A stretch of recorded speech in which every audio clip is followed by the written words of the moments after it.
Estudando o Evangelho segundo o Espiritismo. Um estudo sequencial da obra O Evangelho segundo o Espiritismo de Allan Kardec.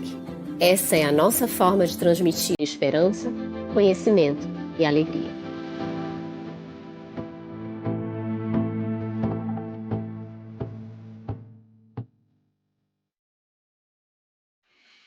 Olá, saudações fraternas a você que acompanha o nosso Estudando o Evangelho segundo o Espiritismo. Seja muito bem-vindo a Luziane Bahia, esse momento de aprendizado juntos. Agradecimentos, Luziane, e também as nossas intérpretes para Libras, Eliane Carvalho e Tainante Num, do Grupo de Estudo Surdos Espíritas. Nosso agradecimento aí pela interpretação. E hoje aos nossos convidados, Elzita de Melo Quinta, que é escritora e palestrante espírita, coordenadora nacional adjunta da área de estudo do Espiritismo, o estudo da obra básica e de outros estudos da Federação Espírita Brasileira, e também é membro da equipe de O Evangelho Rede Vivo da FEB, coordenadora estadual da área de estudo do Espiritismo da Federação Espírita do Estado de Goiás. E Cazuza Neto, que é coordenador regional do Alto Sertão Paraibano, trabalhador do Grupo Espírita Os Sementeiros do Bem, em São João do Rio do Peixe. Os nossos agradecimentos aos nossos parceiros de transmissão simultânea. Queridas irmãs e irmãos, sejam bem-vindos nesse espaço. Cumprimentamos o Carlos, os nossos queridos convidados, as intérpretes para Libras, e nós sabemos que esse é um momento nosso de construção. O Evangelho vai adentrando os nossos lares e temos a oportunidade de meditarmos um pouco mais nas palavras do nosso Mestre Jesus e sempre sob esta luz da doutrina dos Espíritos. Hoje nós vamos dar continuidade ao estudo. É o capítulo 11, Amar o Próximo como a Si Mesmo, Instruções dos Espíritos, o Egoísmo, a Fé e a Caridade. E aí a gente queria destacar aqui já um comentário que é do Sérgio Lima. Ele disse assim: boa noite, que depois das lições de hoje, aumentemos nossos esforços na busca de extirparmos o egoísmo e o orgulho de nós mesmos e de nossos semelhantes. Que Cristo nos guie com suas palavras. E a gente vai buscando o estudo para que a gente cada vez mais aprimore o comportamento. Então, direcionando a primeira pergunta para a nossa querida Elzita, no item 11 do Evangelho segundo o Espiritismo, nesse capítulo 11, qual a tarefa reservada ao Espiritismo para com o nosso planeta, querida Elzita?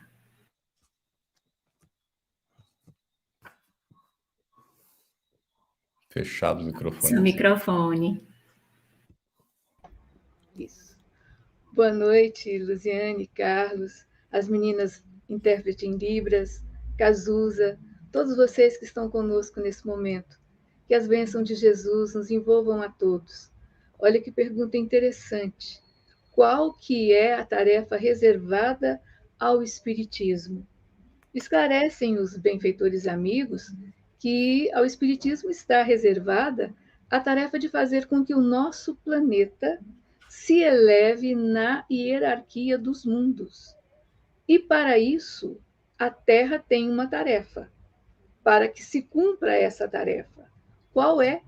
Expulsar do seu território o egoísmo, para que ela possa subir nessa escala dos mundos. Porque a humanidade já está em tempo de mostrar o seu aspecto de maior fortaleza moral e espiritual. Porque o reinado do bem só poderá ser implantado na Terra, nos esclarece a questão 1019 do Livro dos Espíritos, quando entre os espíritos que vêm habitar a... Fechou o microfone de novo.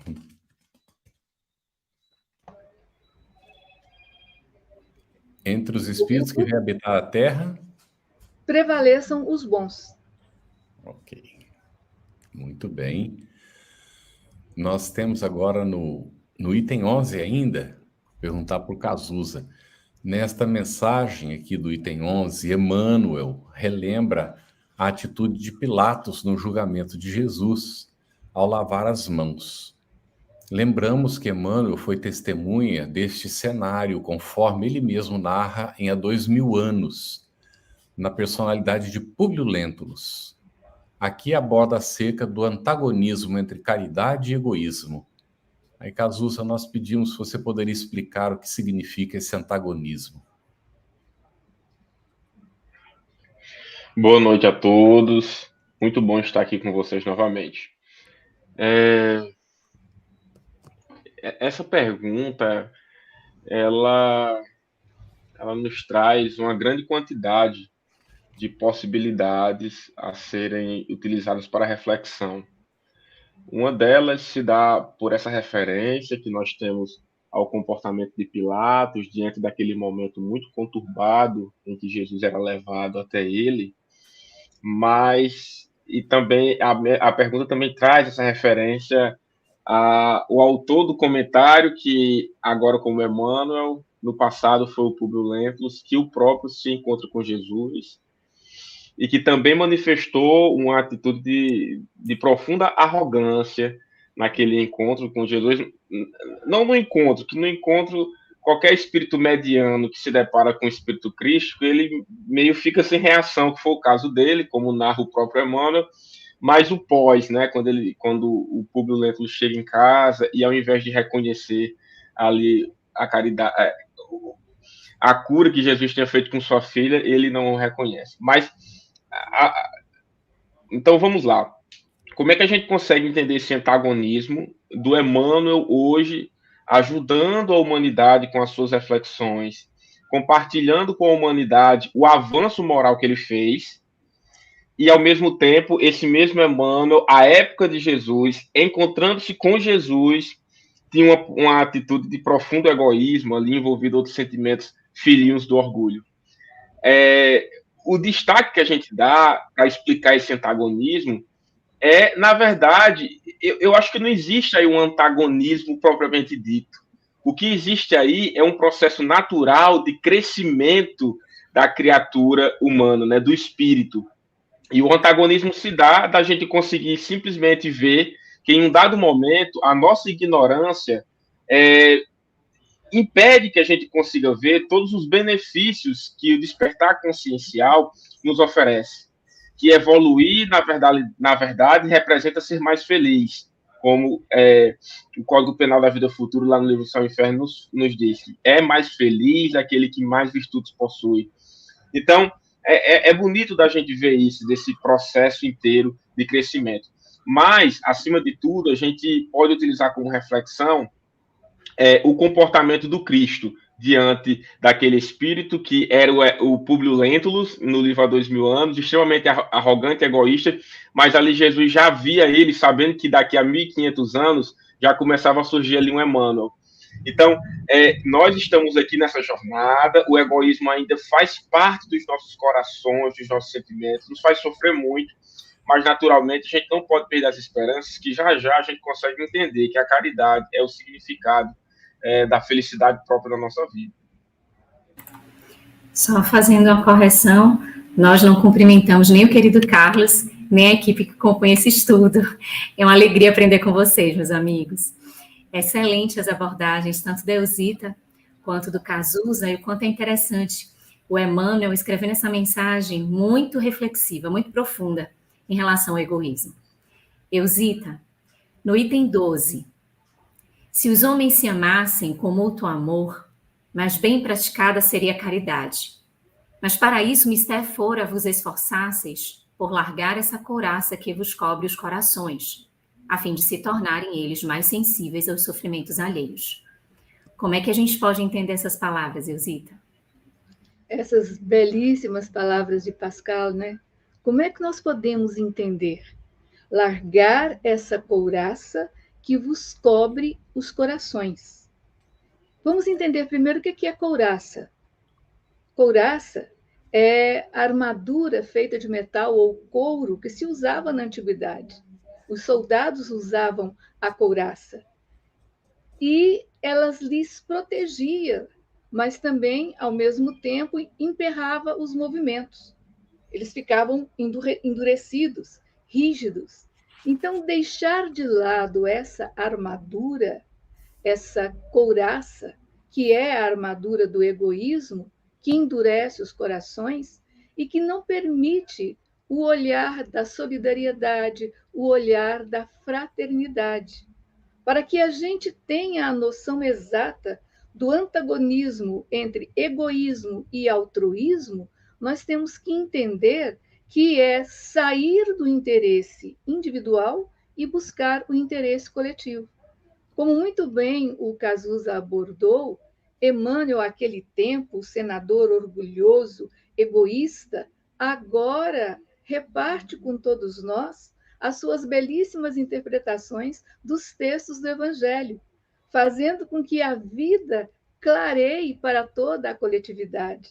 Então, isso é uma coisa fantástica, né? É nós deixarmos de lado o interesse individual e buscarmos o interesse coletivo. Muito bom. É uma verdadeira saga, né? Ao longo de Exatamente. múltiplas encarnações, essa luta.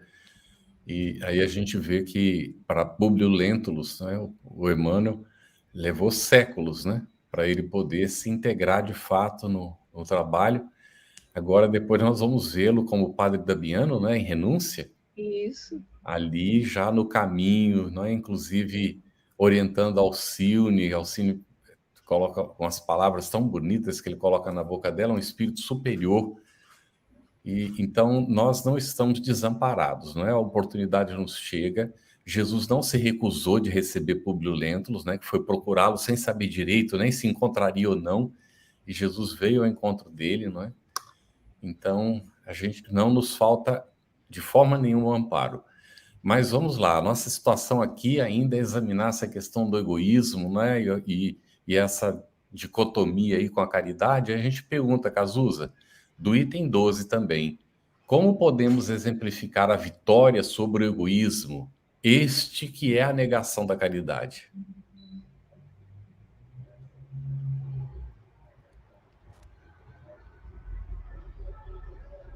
Tá sem som. Tá, não estamos ouvindo.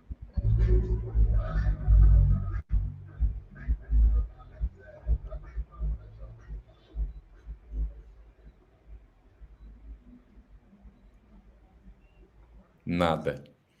Às vezes tem que tirar esse... Não sai o som não, Cazuza. Eu acho que você vai ter que tirar esse fone aí e falar diretamente, de repente. Desconecta ele, esse aí pega. Continua sem som. Tá ok, vamos passar então. Eusita, vamos comentando você, né? Cazuza vai tentar resolver a questão do som lá. Então, Eusita, é essa perguntinha: como podemos exemplificar a vitória sobre o egoísmo, este que é a negação da caridade? Olha, com o império do espírito sobre a matéria. Seria a forma mais ágil e mais rápida de nós buscarmos essa vitória. Porque o egoísmo, ele se enfraquecerá à proporção em que a vida moral for predominando sobre a vida material. E, sobretudo, se nós tivermos a compreensão do Espiritismo, que vem nos clarear exatamente, trazendo essa verdade que liberta, porque quando o Espiritismo for bem compreendido, o que é que irá acontecer? Uma mudança radical nos costumes e nas crenças. O Espiritismo transformará os hábitos, os usos, os costumes, e com isso nós teremos o quê? Uma coisa que já deveria ter acontecido desde a implantação da lei do amor, que é o quê? A sementeira, a implantação do reino dos céus no coração do homem. Isso simplesmente modificará radicalmente o cenário do planeta. Essa é a vitória sobre o egoísmo que precisamos buscar, a nossa autoconquista. Isso E mesmo. lembrando também que quando nós chegarmos nesse patamar, como é que nós entenderemos essa vitória? A vivência tranquila das bem-aventuranças em nossas vidas, porque nós saberemos entender e vivenciar a felicidade daquele que é pobre de espírito. Nós saberemos entender que estará avante aqueles que choram. Nós saberemos entender a bem-aventurança dos mansos, dos que têm fome e sede de justiça, os que são misericordiosos, nessa sequência em que os limpos de coração se transformarão nos pacificadores. E aqueles que sofrem perseguição por causa dessa justiça serão bem-aventurados também. E seremos todos nós quando recebermos a injúria, a perseguição, a mentira, dizendo todo mal contra nós mesmos, nós poderemos nos exultar e poderemos nos alegrar, porque estaremos o quê? Cumprindo os desiderados das verdades espirituais. Isso mesmo. E seremos então chamados filhos de Deus. Filhos de após Deus. todo esse périplo. Isso. Acho que o Cazuza está por aí. Vamos lá, a gente vai para as perguntas. Ótimo. Então vamos lá. Agora. Está ótimo. Estamos ouvindo. Está sim. Vamos para algumas perguntas aqui que já fizeram referência a esses itens 11 e 12. O item 11 é a mensagem do Emmanuel. O item 12 é de Pascal, como bem destacou a nossa querida Eusita. E aqui nós vamos para a pergunta, Cazuza. A Fabíola Loureiro, às 21h32. Seria egoísmo primeiro pensarmos em nosso bem-estar físico e psíquico e depois nos preocuparmos com os demais? Ou o certo seria pensar no bem-estar dos outros e nos deixar de lado? Ótimo, muito obrigado, tá bom, Fabíola?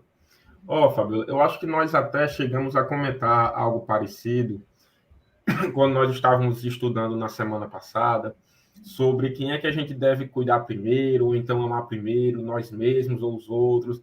E a gente fez algumas reflexões sobre a importância da gente primeiro se reconhecer como uma criatura, parte da criação divina, a gente aprender a se conhecer, a respeitar todas as graças que a divindade nos oferece por intermédio do nosso psiquismo, do nosso pensamento, do nosso corpo.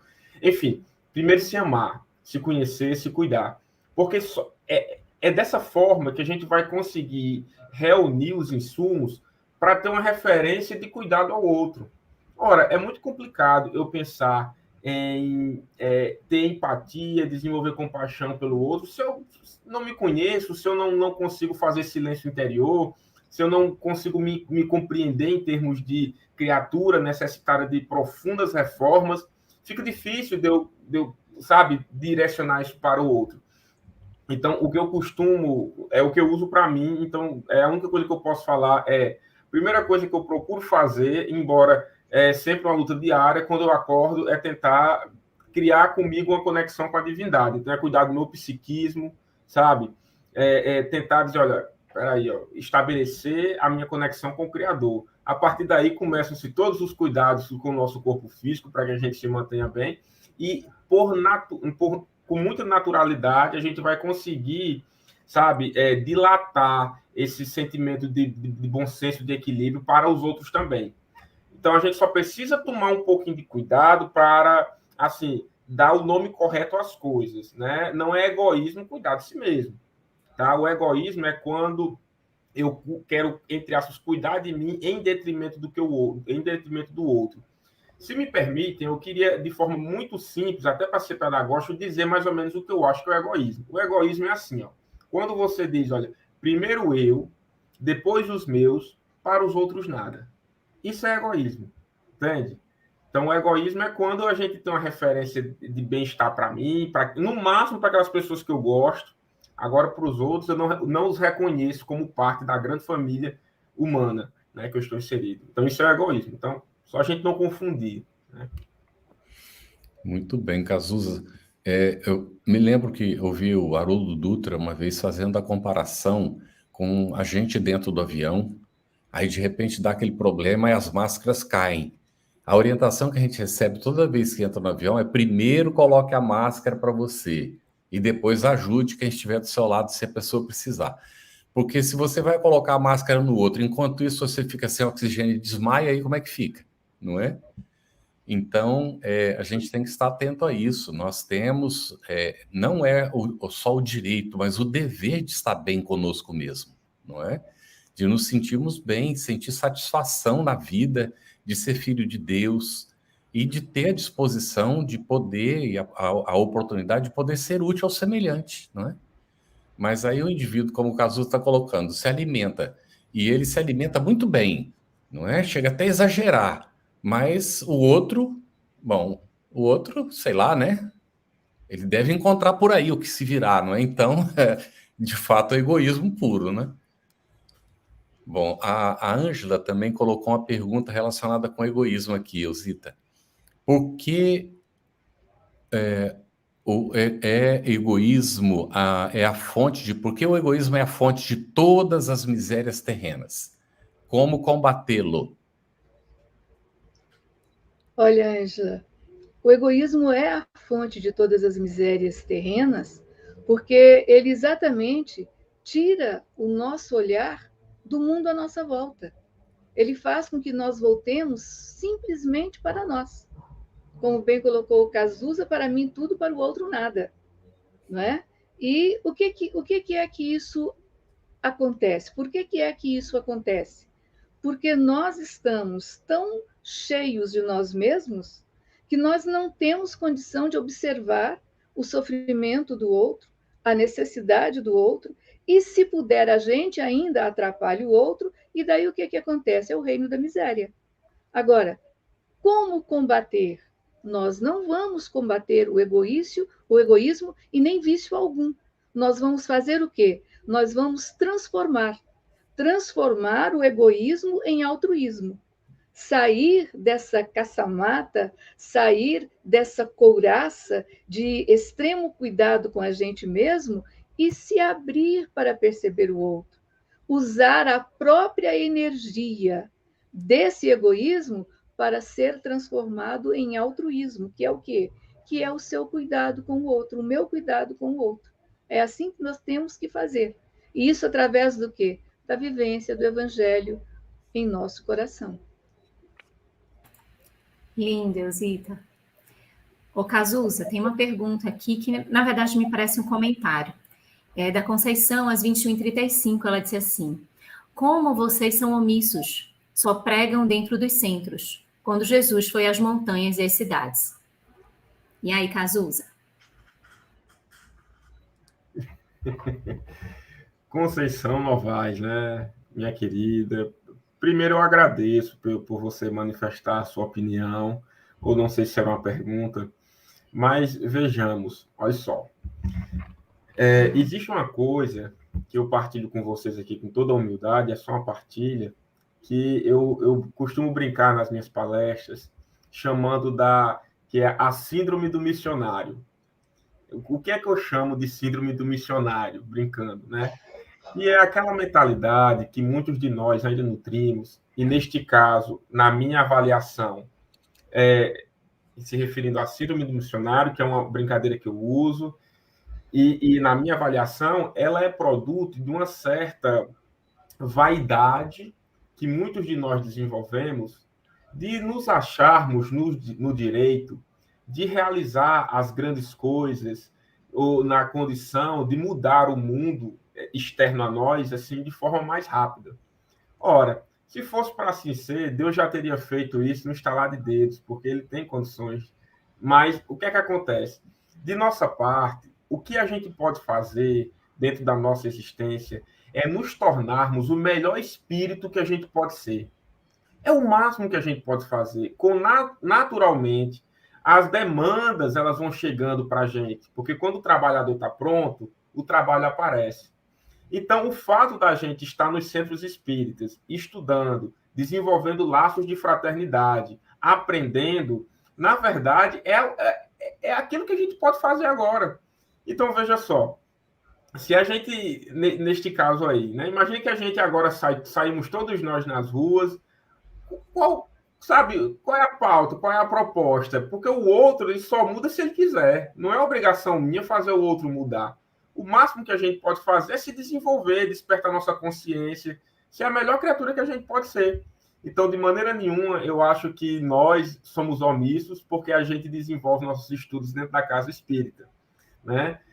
de maneira nenhuma. A gente está tentando fazer o melhor que a gente pode, desencarnar sendo uma criatura muito melhor do que a gente chegou aqui. E aí, minha amiga, é ter paciência. O mundo ele vai melhorar, mas não vai ser nenhum de nós que vai melhorar o coração dos outros, não. É um coração por vez. É ter paciência. Isso aí, Cazuza. A gente tem que prestar muita atenção que quando Jesus mandou os discípulos ir de pregai, eram outros tempos, não é? Tanto é que Allan Kardec examina, ele diz para não levar cajado, para não levar alforge, né? Para não se preocupar, porque o trabalhador tem direito ao salário. Mas naquele tempo era obrigação das pessoas receber o viajante e hospedar em casa. Então hoje não existe mais isso. Então, se o indivíduo não sair prevenido, ele vai ficar na rua, não é? E a situação é complexa. Então, nós vivemos outros tempos. E esses tempos, disso, Carlos, sim. Carlos, se me permite, para além disso, tem só uma pequena, não vou demorar mais do que um minuto, uma pequena reflexão para se fazer.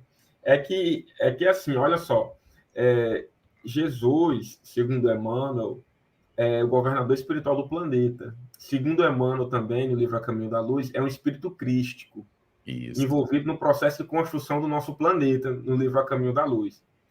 Então, veja que Jesus ele tinha um processo pedagógico que nós ainda não damos conta de ter. Veja só, com Nicodemos, Jesus foi falar de filosofia. E aquela passagem quando que o homem nasce de novo, não sei o que, aquela coisa toda, isso é filosofia, porque Nicodemos dava conta. Mas com quem não sabia ler, escrever ou pensar complexidades, Jesus só curava. Quando vai para a transfiguração, Jesus só leva 3, não leva os outros. Porque esse é o processo pedagógico de Jesus. A comunicação de Jesus pode ser curando, pode ser ensinando, pode ser... Então, olha só a grandeza do Cristo. Isso Veja, aí. Nós estamos aqui aprendendo a deixar de ser egoístas ainda. A gente está todo no prato. A gente está no processo de construção. A gente não pode querer sair convertendo todo mundo, porque nós mesmos temos uma grande caminhada pela frente. Isso. E Cazuza, a melhor maneira de convencer os outros é pela vivência como o Cristo colocou. Exato. Então, nós não vamos, como você disse, convencer ninguém pelas palavras e nem é propósito do Espiritismo fazer o proselitismo. Não é mais quando nós estamos na convivência com os nossos companheiros de trabalho, com a nossa própria família, né, com os amigos. Aí é a hora em que a gente, né, faz aquilo que Kardec colocou. Não vos preocupeis com a palavra ensino, porque a gente ensina no próprio diálogo, é na convivência, não é? Com o nosso semelhante. Então, pregar não é só falar. Pregar, principalmente, é fazer. É viver conforme. Não é? E o espírita tem que ser coerente. Se reconhece o verdadeiro espírita por sua transformação moral, pelos esforços que emprega para domar as suas más inclinações.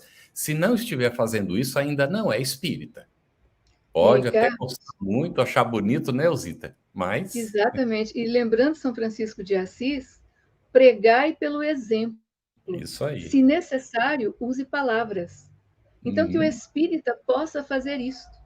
Não somente dentro do centro espírita, mas nós mostrarmos realmente que somos diferentes e que temos algo a exemplificar. Essa é a maior pregação que nós podemos fazer em qualquer lugar. Muito bem, excelente.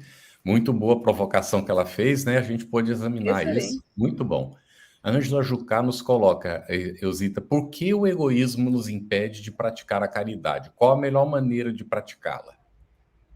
Olha só, o egoísmo nos impede de praticar a caridade porque ele bloqueia o movimento. Caridade é amor em movimento. E o egoísmo emperra tudo. Então, qual a melhor maneira de praticar a caridade? Ir à luta, buscar o sofrimento do outro, mostrar a diferença que você pode fazer em ser uma pessoa boa, porque é a melhor forma de nós exemplificarmos o bem, é nós nos tornarmos criaturas boas. E essa caridade não significa simplesmente aquela que é a mais fácil, que você tira do próprio bolso e ajuda de alguma forma. É importante, é precioso, mas a maior caridade é a caridade do entendimento, da compreensão, do apoio moral, do conhecimento, de aceitação, de aceitar o outro como ele realmente é. de exercitar o 11º mandamento: amai-vos como eu vos amei. Como é amar o outro como Jesus nos amou? É percebendo o nosso vir a ser, nos aceitar com todas as nossas circunstâncias, com todos os nossos defeitos e dificuldades, mas investir e acreditar que isso aí um dia melhora. Isso mesmo. Muito lindos os comentários. A Elaine Leopoldino Cazuza trouxe as 21 e 39. Como acordar, entendo aqui a sociedade, né? Como acordar a sociedade para não lavar as mãos vendo a maldade alheia e achar isso normal? Bem naquele momento que estava falando sobre Pilatos, Jesus, Emmanuel, né? Publio Lentulus. Tá bom, vamos lá. Olha só, eu vou de novo fazer uma referência que é própria das reflexões que eu venho desenvolvendo. Portanto, não tenho a pretensão de dar uma resposta que encerre o assunto que essa pergunta provoca. Mas vejamos só. Vou repetir. O máximo que a gente consegue fazer na nossa jornada é ser o melhor espírito que a gente pode ser. Eu não consigo nem tenho esse dever e nem conseguiria mudar os corações dos outros. Cada coração muda por si só. Então, assim, olha, como acordar as pessoas para isso? De novo, é a síndrome do missionário, que eu costumo brincar. Então, sabe, não nos cabe querer acordar as pessoas. Nos cabe desenvolver compaixão, altruísmo, indulgência, perdão, benevolência. A gente vai desenvolvendo essas capacidades. A divindade vai nos ver como um espírito mais preparado e vai nos encaminhar às demandas que representam os desígnios de Deus. E aí a gente vai sendo provocado a atuar cada vez mais no projeto divino de redenção espiritual dos corações humanos. Contudo, não nos cabe ter esse afobamento, sermos criaturas assodadas, de querermos logo, olha, vamos acabar com os problemas da humanidade. Meus amigos, vamos colocar a mão na consciência. Jesus veio à Terra, o governador espiritual do mundo veio à Terra. A fome no mundo acabou. As desigualdades, as injustiças. Sabe por que não? Porque não é esse o propósito, que as coisas se resolvam com o estalar de dedos. Então, o propósito do Cristo era nos despertar a partir do seu exemplo. E aí cada coraçãozinho vai se sentindo provocado e despertando. Percebem? Veja, o Publio Lentulus esteve com Jesus e naquele momento não se redimiu. A sua esposa, que não teve o mesmo contato que ele teve, já conseguiu ali dar um salto gigantesco no seu processo de despertar consciencial. Porque é individual o processo. Então a gente não pode ter esse afobamento. E nunca vamos esquecer de uma coisa, meus amigos. Uma planta precisa ser... Uma semente precisa ser plantada inicialmente, só depois é que ela vai dar frutos. Nós vivemos em um mundo de provas e expiações. Lembrem-se disso. Nós não estamos no mundo regenerado. No mundo onde a gente vive, a gente vai ter que aprender a conviver com o que tem aqui ainda, em mundo de provas e expiações. Injustiças, desigualdades, consciências adormecidas, porque senão a gente se torna uma criatura revoltada, nem amadurece e nem vai ajudar ninguém pelo nosso exemplo. Se isso fosse correto, esse comportamento, André Luiz, ao chegar lá onde Gregório estava, no mundo de libertação, ia estar revoltado lá, querendo converter todo mundo. Ou quando em Obreiras da Vida Eterna ele chega naquela casa de amparo lá e vê aquele monte de gente sofrendo. E não é isso. É observar, aprender e ser o melhor que a gente pode ser. Muito bem, Cazuza. Ainda relacionado aqui com o egoísmo, a Helena Araújo colocou, Eusita, podemos nos considerar libertos do egoísmo quando, na prática, esquecemos de nós mesmos para nos dedicar aí ao próximo? Esse processo de libertação, Helena, caminha por aí. Sempre que nós colocarmos o outro em primeiro lugar, nós estaremos nos libertando do egoísmo. Então, significa o quê? Significa cuidar mais do outro do que de nós mesmos. E isso acontece mesmo em um determinado patamar, sem sacrifício, porque se torna uma ação natural. No item 12, o espírito Pascal, ele faz uma observação. Quando tomaremos por modelo de todas as nossas ações o Cristo. Ele faz essa pergunta. E aí, Cazuza? Novamente, esse é um processo natural que a gente vai desenvolvendo, mas assim, se a gente for o quando a gente não consegue especificar. Mas o que é que eu costumo levar em consideração é assim, olha, que o santo não é aquele que tem que adquire uma perfeição de forma instantânea. O santo é aquele que se coloca na obrigação de construir uma nova versão a cada dia, uma nova versão de si mesmo. Então, quando nós assumimos o compromisso de construirmos sempre uma versão melhorada de nós, a gente naturalmente vai caminhar para ver o Cristo como uma referência para isso. Porque, veja só, quando Jesus ele oferece aos seus discípulos o que a gente chama de um novo mandamento, que é, olha, amai uns aos outros como eu vos amei, o Cristo está querendo dizer, olha, agora vocês estão precisando de uma referência para se modificarem, para melhorarem. Pois tá bom, não briguem não. Sou eu a referência. Então, só que isso só acontece quando a gente assume conosco mesmo esse compromisso. Quando a gente entende, olha, o que me faz infeliz são as minhas imperfeições. Portanto, eu vou abrir mão delas a partir de um processo de amadurecimento consciente a cada instante. Aí, naturalmente, o Cristo vai se tornar o nosso modelo. Muito bom. Aqui, Elzita, o Carlos Campos colocou que é interessante o caso de Emmanuel. Ele poderia se tornar um espírito superior em apenas 2000 anos? Ou já era um espírito elevado aguardando o despertamento tal qual Paulo? Que linda pergunta, Carlos. Olha só, o Emmanuel, ele era um espírito de conhecimento, bastante intelectualizado. A asa do saber estava bem desenvolvida.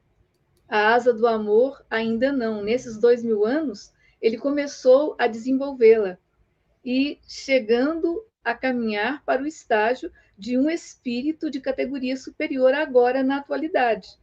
Então, aquele embate, o encontro dele com Jesus naquele momento, a vivência da renúncia da sua esposa, o sentimento de culpa que ele teve e que soube transformar numa culpa terapêutica, buscando fazer o quê? Enxergar os próprios erros, ele buscou corrigir, buscou reparar e até mesmo compensar com seu comportamento 50 anos depois, quando ele reencarna na pele de um escravo e segue a sua sequência, chegando ao padre Damiano, mostrando as suas aquisições em 1000 e poucos anos, estudando o Evangelho de Jesus, se transformando em um expoente, não só na pregação, mas na vivência, na exemplificação deste Evangelho, e chegando para nós agora, com essa tarefa missionária de assessorar o nosso Chico nessa implantação da lei de amor através do espiritismo cristão, que eles tão bem trabalharam conosco. Então, na verdade, a gente vê que o espírito pode dar um salto quântico. E foi isso que aconteceu com Emmanuel há 2000 anos atrás, chegando até a atualidade. Ele realmente tomou posição, entendeu a situação e quis transformar. Ele transformou as suas imperfeições em possibilidades perfectíveis para o bem perene. Exatamente, Elzita. Essas são as verdadeiras montanhas que precisamos ultrapassar, do egoísmo, do orgulho, e aí vencê-las para que a gente possa buscar essa felicidade, essa plenitude. Lindo, Elzita. Seguindo aqui no nosso estudo, nós encontramos no item 13 já um outro título, que é a fé e a caridade, e o espírito é o espírito protetor. E a primeira pergunta que a gente vem, as perguntas do chat sobre egoísmo, a gente já venceu, né? E aí, por isso que a gente retorna aqui para as nossas perguntas. E aí a gente faz para o Cazuza a pergunta nesse item 13. Por que a caridade é impossível sem a fé? Então, a caridade que exige de nós um profundo esforço para abrir de mão do egoísmo, do orgulho, da vaidade, enfim, de todas as filhazinhas e os filhozinhos do orgulho e do egoísmo, ela precisa ter uma razão muito forte para que a gente consiga caminhar nessa direção. Porque muito mais confortável é para a criatura ficar nessa inércia, por mais que traga um sofrimento, mas é meio que confortável, que você está ali naquela condição, né, que você já está acostumado desde sempre. Pois bem, então, quando você começa a dar próximos passos, abrindo de mão, sabe, desenvolvendo um profundo esforço para, sabe, abdicar de costumes que estão arraigados no espírito, sabe, milenar que você é, tem que existir ali um grande propósito, um grande significado, um grande objetivo. E esse objetivo, ele não é material. Você não consegue calcular ele, anotar ele. Esse objetivo, ele é desenvolvido a partir de uma outra percepção, que é a nossa intuição, que está ali na vanguarda ali da fé. Então, veja, é só quando eu consigo me conectar com a divindade e que a fala, e sabe, eu não consigo explicar isso objetivamente, intelectualmente para as pessoas, que aí sim esse significado subjetivo, né, intuitivo, que é a fé, é a única justificativa para que uma criatura que está no estado de conforto possa sair desse estado de conforto sem ter nada material em jogo. Então, eu não vejo como a criatura ela dá os próximos passos em direção a ser mais e melhor, em caminhar em direção à perfeição que emana de Deus, sem ela ter fé. Porque ali ela não tem uma garantia de nada, sabe? Fisicamente falando, materialmente falando. É só uma comunicação entre ela e a divindade que diz, olha, tenho certeza que vai dar certo. Isso daí é a fé.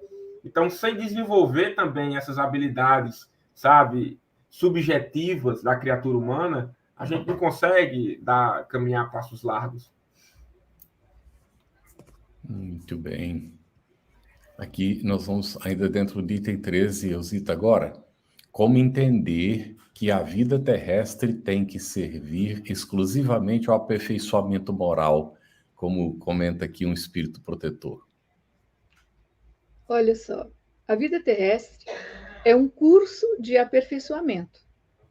Então, é um curso onde nós temos que entender que somos testados em nossas conquistas. E por isso ela tem que servir exclusivamente ao aperfeiçoamento moral. Porque nesse curso de formação, alguns se graduam, outros chegam à pós-graduação, outros vão para o mestrado, vão ao doutorado e até o pós-doc. Isso é a sequência da vida. Quando nós conseguimos, no plano material, testar as nossas aquisições espirituais. Então, por isso, a vida serve para isso, para que a gente mostre esse aperfeiçoamento moral. E por que tem que ser só aqui? É porque só aqui nós somos colocados frente a nós mesmos, nós estamos em contato com a materialidade, estamos em contato com as ilusões que sempre nos atrapalharam no decorrer das nossas vidas anteriores, e a gente tem que entrar naquele projeto seguinte: deixe as ilusões antes que as ilusões te deixem. Então, quando nós entramos nesse patamar, nós realmente estamos nesse processo de dar uma formação moral maior a nós mesmos e buscando um meio de exercitar esse aperfeiçoamento. Através do quê? Através da convivência, da lei da sociedade, da lei do progresso, do exercício de todas as leis naturais, que nos levam à lei de amor, justiça e perfeição. Aí sim, a moralidade estará à tona. Lindo, Elzita. Cazuza, no item 13, o Espírito Protetor, ele encerra assim a mensagem. Hoje, na vossa sociedade, para serdes cristãos, não se vos faz mistério nem o holocausto do martírio, nem o sacrifício da vida, mas única e exclusivamente o sacrifício do vosso egoísmo, do vosso orgulho e da vossa vaidade. Triunfareis se a caridade vos inspirar e vos sustentar a fé. Comenta pra gente, por favor. Então, o primeiro, quando você estava lendo, tá, a primeira coisa que me veio na mente foi a narrativa de Humberto de Campos no livro no livro Ontologias Mediúnicas do Natal, quando tem uma mensagem que fala sobre o desencarne de Simão Pedro, uma mensagem belíssima, belíssima. Se eu não me engano, é de Humberto de Campos, essa mensagem específica. E aí, quando ele narra o momento da sua prisão, o momento que ele é crucificado, me veio também na mente lá as páginas finais do livro Paulo Estevão, quando fala do momento onde ele também vai ao seu sacrifício. Então, essas são as referências e agora me veio também a Joana de Cusa no livro Boa Nova, também aquela, né, emocionante, aquele capítulo que é narrado por Humberto de Campos, ela próxima do seu filho e nos círculos romanos servindo de divertimento para aquela plateia enlouquecida. Então, esses sacrifícios, naquele tempo do cristianismo primitivo, do tempo de Jesus, representava meio que assim o exemplo que eles podiam dar de desprendimento, de crença na vida, sabe, na vida eterna, de ensinar para as pessoas que, olha, nós somos espíritos, tá? Entenda isso, nós somos espíritos, a gente não morre. E naquela época, essa era a forma deles conseguir ajudar no processo de evangelização dos corações, sabe? Era o martírio físico mesmo, as dores do corpo físico, dentre tantas dores, essas também. Já nós que aqui estamos vivendo num mundo que já foi muito mais harmonizado em relação aos respeitos, às sociedades, às diversidades, sabe? Ao direito que a gente tem de exercitar a nossa fé da maneira como a gente quiser, o que nos cabe hoje é simplesmente focar na nossa reforma íntima, sabe? A gente construir um plano individual de desenvolvimento focado, né, sabe, em abrir mão de todos esses vícios morais que nos fazem sofrer. Hoje, o nosso momento é de ajudar as pessoas que estão ao nosso redor, de exemplificar a nossa vivência cristã a partir de um exemplo de profunda renovação. Naquela época se fez muito necessário esses martírios, essas coisas todas, né? Mas agora não. Agora a gente já superou um pouco essa fase. O que a gente tem para oferecer para a humanidade, em termos de, sabe, de conduta cristã, é isso. É abrir de mão dos vícios que tanto nos fazem sofrer. Muito bom. A gente precisa entender essa diferença. Que aquele tempo eles eram levados, né, ao sacrifício físico e tudo. E hoje, voluntariamente, a gente precisa oferecer para sacrificar o egoísmo, né, o orgulho e a vaidade, tudo isso, a prepotência. Muito bom. Ângela Jucá, ela quer aprofundar, Elzita. Então, ela pergunta, qual a relação entre fé e caridade? A prática da verdadeira caridade e a fé contribuem para a nossa evolução espiritual? Cazuza já tinha comentado alguma coisa, né? Uhum. A relação entre fé e caridade. Fé, partindo do princípio da origem da palavra, que significa fides, fidelidade. A fé é a fidelidade que você tem a qualquer propósito que você esposa. E a caridade é esse amor em movimento. Então, se você coloca toda a sua segurança, a sua fidelidade no exercício desse amor que consola, que acolhe, que enobrece, que abriga, o que é que acontece? Uma grande contribuição para a nossa evolução espiritual. Por que é uma grande contribuição para a nossa evolução espiritual? Porque nós somos fiéis aos princípios que nos aquecem o coração.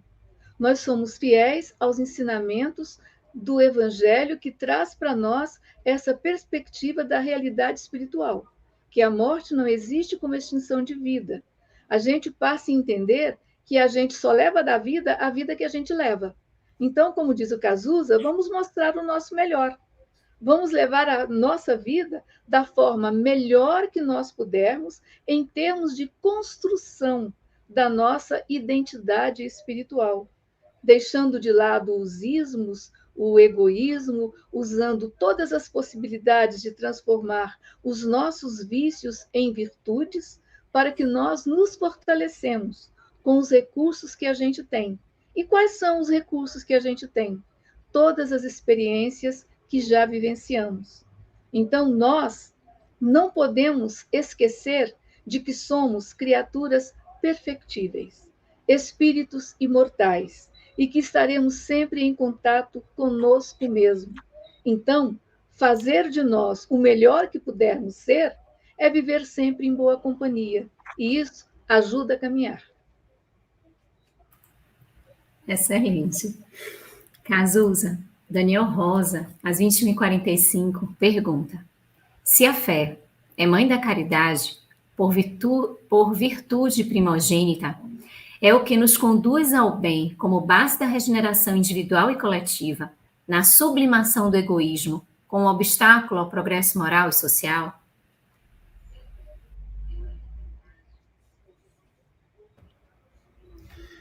Meio que eu acho que essa é a terceira pergunta que contempla essa relação entre a fé e a caridade, mas por que é que a caridade ela nos ajuda a...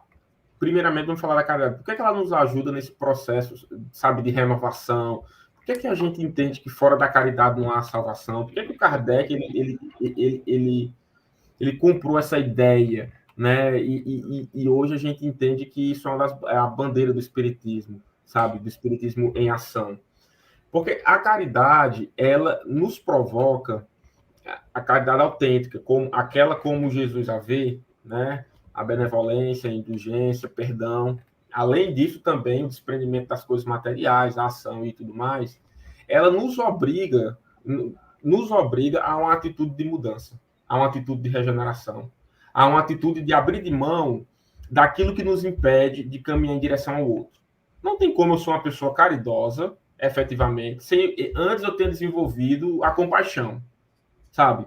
Então, para eu desenvolver a caridade, eu tenho que ser uma pessoa que desenvolve compaixão, que desenvolve empatia, que desenvolve a capacidade de perdoar. Porque como é que eu vou desenvolver a caridade pelo outro se eu fico amarrado aos defeitos que o outro tem? Eu só faço caridade quando eu me comporto, por exemplo, como Jesus se comportou com Públio Lentulus.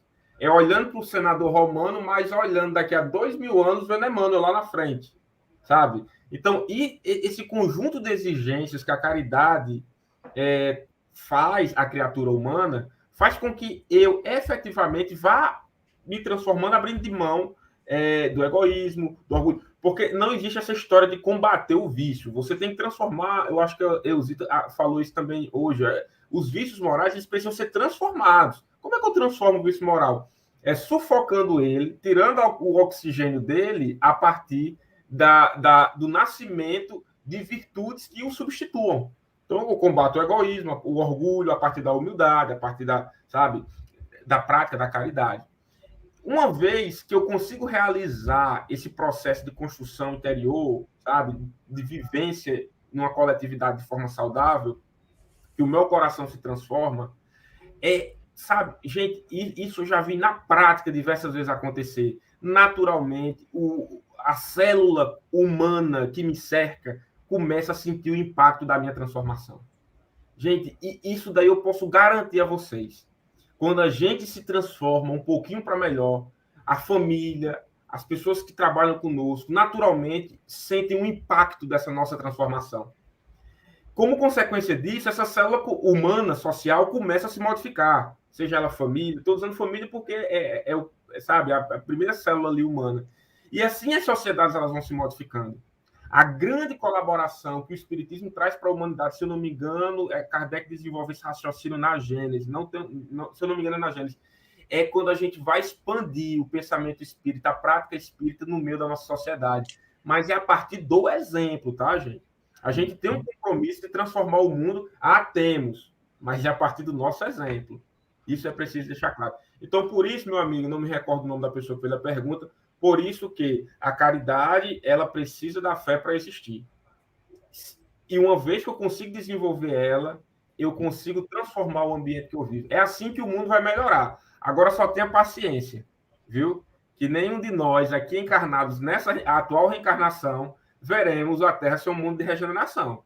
Tenha paciência, a gente vai ver, ou seja, na erraticidade, ou seja, a gente vai ver um dia. O grande problema, meus amigos, é o nosso afobamento. Mas um dia o mundo a Terra vai se transformar. E atrapalha a preocupação dos outros se transformarem, a gente esquece de fazer a própria transformação, né? Muito bem, olha, vamos contextualizar. A Elaine Leopoldino colocou: um caminho seria a cooperação em vez da competição. Eu diria, um caminho não é para vencer o egoísmo, o orgulho, e para praticar a caridade com fé. Seria a cooperação no lugar da competição? Perfeitamente, não é? Porque o que está acontecendo aí? Está acontecendo a cooperação como o contrário da competição, em que você, ao invés de querer ganhar, você vai querer colaborar. Então, como o Cazuza estava colocando, se você quer mudar o mundo fora de você, então mude o mundo dentro de você primeiro. Nós temos que começar pelo nosso interior. À medida em que a gente se transforma, mas eu sou um grande pecador. Como é que eu vou chegar a ser santo? Paramahansa Yogananda tem uma frase lapidar: o santo é o pecador que não desistiu. Então a gente tropeça, pecar, pecadeira e cair, tropeçar com os próprios pés, mas torna a levantar, a juntar os joelhos desconjuntados e tocar em frente. E se nós estamos analisando, estamos no mundo de regeneração, a caminho de um mundo de regeneração, então veja como é que você dirige o seu carro. O que é que você vê no retrovisor? No retrovisor, eu vejo um mundo de expiação e provas. E no para-brisa, o mundo de regeneração que está iniciando. É por aí. Não fico fixado no que está no retrovisor da minha história, mas eu vou fixar o quê? Nas minhas possibilidades. O mundo de regeneração que eu quero para mim. Então, que eu me regenere. Isso mesmo. Olha, Cazuza, Pedro de Paiva pergunta: qual a diferença entre o amar o próximo como a si mesmo e o amai-vos uns aos outros como eu vos amei? Ótima pergunta, Pedro, ótima pergunta. Na verdade, as duas são grandes ensinamentos que Jesus deixou para a humanidade para que a gente consiga desenvolver aí, a vivência prática da caridade, né? De fraternidade absoluta. No entanto, cada uma tem uma proposta pedagógica diferente. Então, veja só, vamos começar pela segunda. A segunda, ela traz uma referência, que é o Cristo.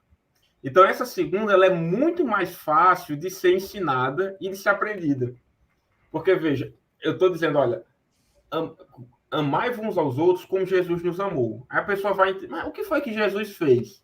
Aí você vai entender, olha, Jesus lavou os pés para dar um ensinamento que a humildade é a maior de todas as ações. Jesus não teve medo da morte, porque Jesus provou que nós somos espíritos imortais, e por aí vai, sabe? Então, então eu vou amar o próximo da mesma forma que Jesus amou. Então eu tenho uma referência. Ela é muito mais pedagógica. Essa outra é um pouco mais filosófica. Percebe? Olha, ama o próximo como a si mesmo. Embora ela também não seja muito, muito complexa, dá para todo mundo entender, mas quando eu não desenvolvi ainda, sabe, um processo de melhoramento contínuo das minhas ações, uma reflexão cotidiana sobre aquilo que eu preciso melhorar, talvez eu perca aí a referência de como amar o outro, porque eu não tenho muitas vezes nem em mim. Então, por isso que todas elas vão nos levar para o mesmo caminho, que é uma vida em sociedade onde brilha e reina a fraternidade. Todas duas vão levar para o mesmo caminho. Na minha avaliação, o que muda é a estratégia pedagógica de uma para a outra. Muito bem. É interessante que Jesus colocou em duas situações, não é? A primeira, amar a Deus sobre todas as coisas, e ao próximo como a si mesmo, vem lá do Antigo Testamento, né? Que ele vai aproveitar e colocar e apresenta como resumo de toda a lei. E depois ele vai falar como amigos, não é? Que vos ameis como eu vos tenho amado. Então, a gente fazer essa relação da fraternidade mesmo ali na relação de uns com os outros, né? E a renúncia para o bem do próximo é muito interessante. Gostei, Cazuza, obrigado. O Pedro Paiva pergunta aqui, olha, Elzita, o perdão seria caridade na prática? Perfeitamente, porque é a doação de si mesmo. O perdão é a caridade na prática. E quando você perdoa, você se liberta. E quando você se liberta, você cresce em possibilidades de continuar o seu progresso. Por isso, perdoar nunca é demais. É o melhor que a gente pode fazer. Muito bem. Olha, Cazuza, qual a forma mais fácil de começar a praticar a caridade? Eita, e agora?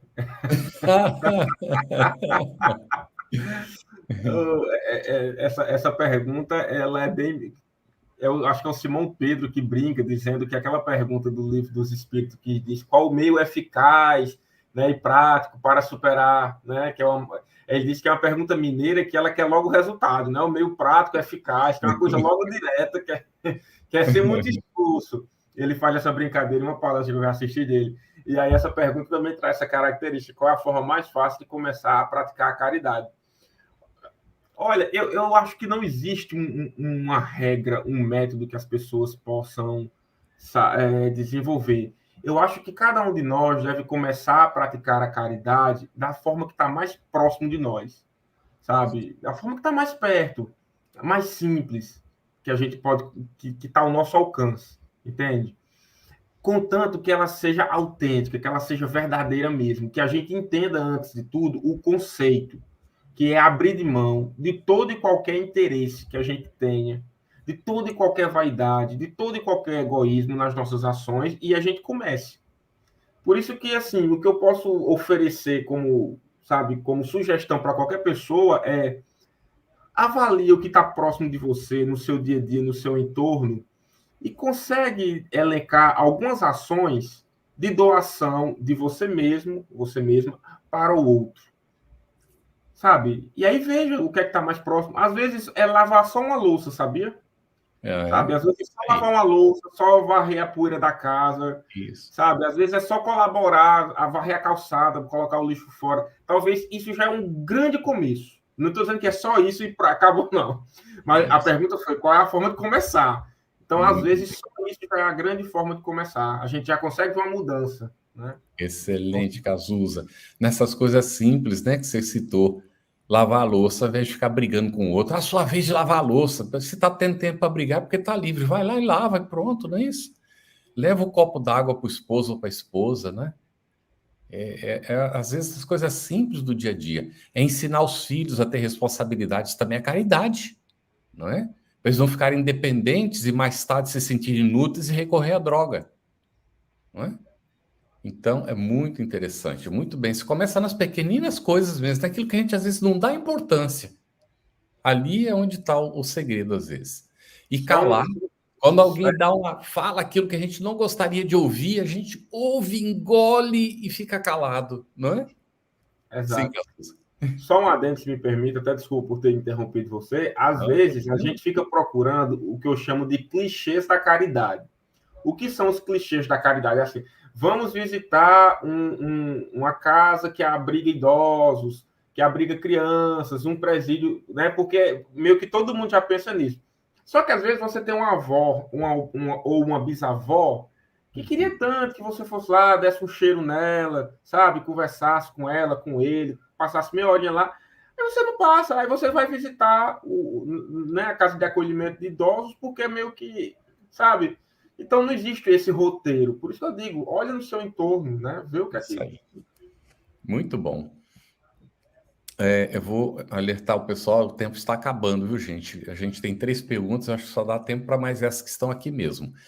Então, a Luciana Alexandre, aqui, Elzita, a dor seria o único instrumento para chegar a esse aperfeiçoamento?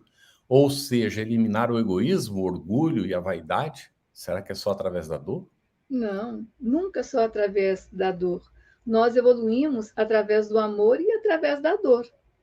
A dor só entra em cena quando nós não conseguimos atender aos apelos do amor.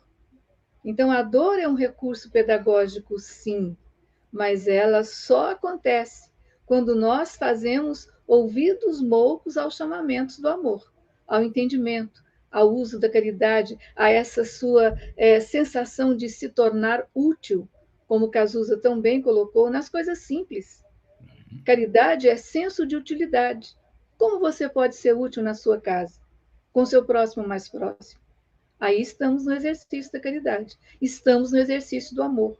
Aí, de repente, eu não consigo isso, vou ter que ter privações para que eu saiba entender como é ser útil com os meus, por exemplo? E como a dor acaba sendo o olhar de compaixão do amor sobre nós. E aí é sempre oportunidade. Sim. Olha o que a Elaine Leopoldino, caso da traz para a gente como pergunta, bem interessante. Como não ter vaidade nesse mundo de redes sociais? Por onde começar? As pessoas estão pegando pesado comigo aqui nas perguntas, mas vamos lá, olha só. Então, olha só, gente. Eu vou tentar ser sucinto, porque essa é uma questão, embora possa não parecer, mas ela é muito complexa. Mas eu vou tentar, em pouquíssimos minutos, tentar descrever algumas coisas. Olha, primeiro, as redes sociais, elas usam-se de uma estratégia que é de prender você lá. Você precisa passar tempo lá. E eles entenderam, e eu falo isso com uma certa propriedade, porque é minha área, eu sou analista de sistemas, e se compreendeu que você precisaria investir em alguns defeitos humanos, porque eles causam muito engajamento. A vaidade, o ciúme, o orgulho, a arrogância. Então, tanto é que os algoritmos das redes sociais, eles procuram criar nichos, colocar você perto só de pessoas que têm a mesma forma que você pensa, as postagens que aparecem. Então, as redes sociais, hoje, me referindo às mais importantes aí do mercado, as maiores, elas foram produzidas para ganhar em cima dos seus defeitos. Certo? Então, ela estimula mesmo a sua vaidade. E é isso que ela faz, porque isso faz com que você fique lá. E se aí você fica lá, ela consegue vender mais propaganda e comercial dentro da rede social. Então, esse é um ponto técnico do processo. Agora, de nossa parte, para além de compreender isso, tem documentários, tem diversos livros que falam sobre isso, mas, para além disso, a gente precisa entender que, olha só, a vaidade nos torna criaturas felizes? Eu posso afirmar a vocês com toda certeza, não.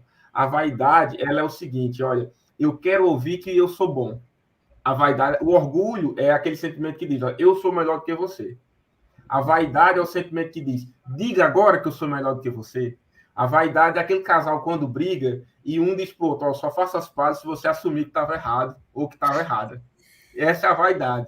Então, como começar? É a gente, sabe, se conscientizar de que o que é a vaidade. É isso que eu acabei de dizer para vocês. Reflitam sobre isso e dizem, olha, eu preciso abandonar ela porque ela não me faz bem. E também dá uma olhadinha nesses aspectos técnicos que eu citei inicialmente, que eu tenho certeza que vai ajudar a entender o processo. Muito bom, Cazuza. A última pergunta é da Kátia Mello, Zita. Qual sua avaliação sobre o papel do autoconhecimento na prática da caridade?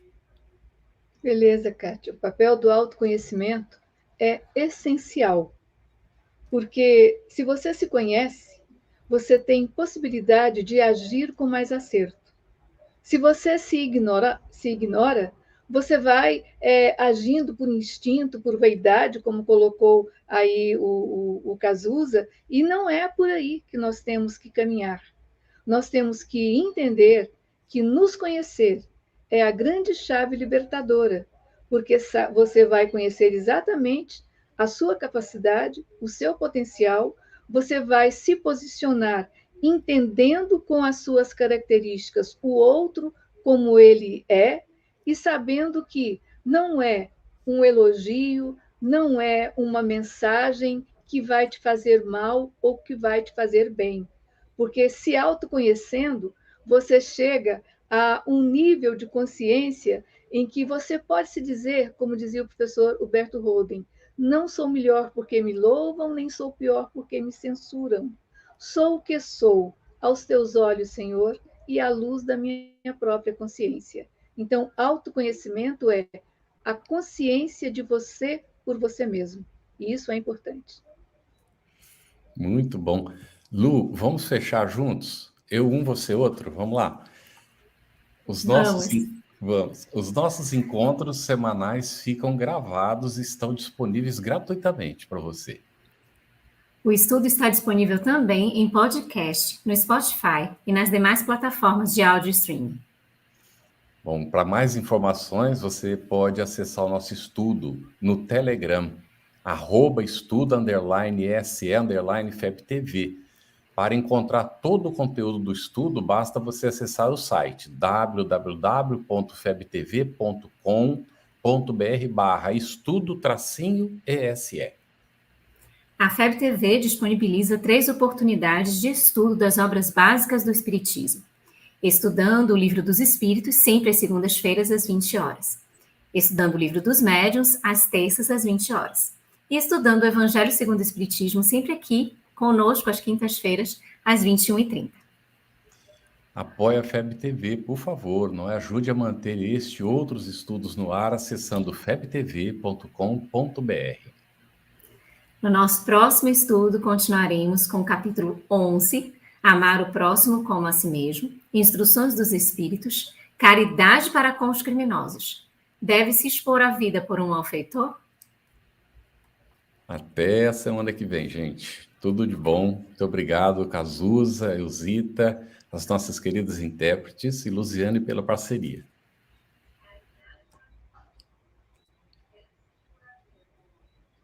Estudando o Evangelho segundo o Espiritismo.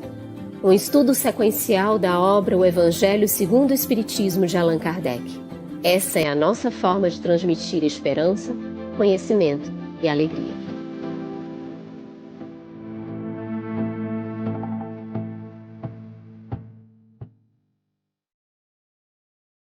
Você que colaborou com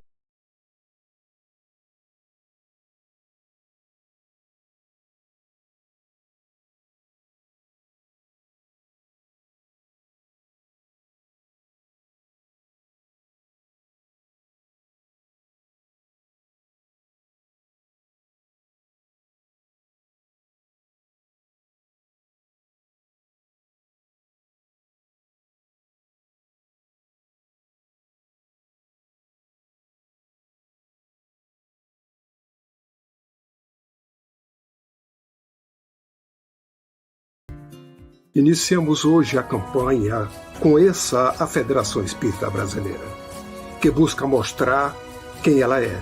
O trabalho realizado por meio desta instituição centenária, trazendo você para dentro da nossa casa. Como surgiu a Federação Espírita Brasileira?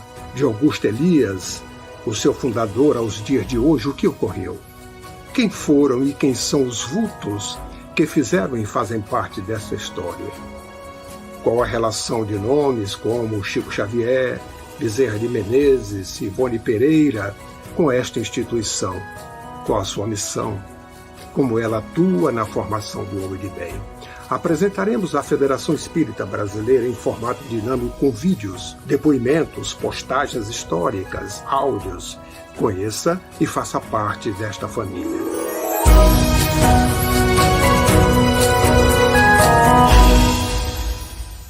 A Federação Espírita Brasileira lança o portal FEB Podcast, com conteúdos em áudio que objetivam esclarecer e consolar corações para uma postura de vida com fé, harmonia e esperança.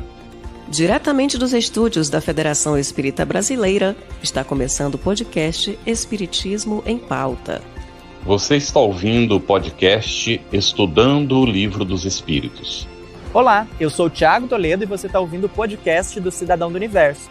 Você está ouvindo o podcast do Entre Dois Mundos. Você está ouvindo o podcast do Gostinho de Leitura. Estudando o Livro dos Médiuns. Olá, eu sou a Marina Miranda e você está ouvindo o podcast Minha Nada Mole Encarnação. Essa é a nossa forma de transmitir esperança, conhecimento e alegria.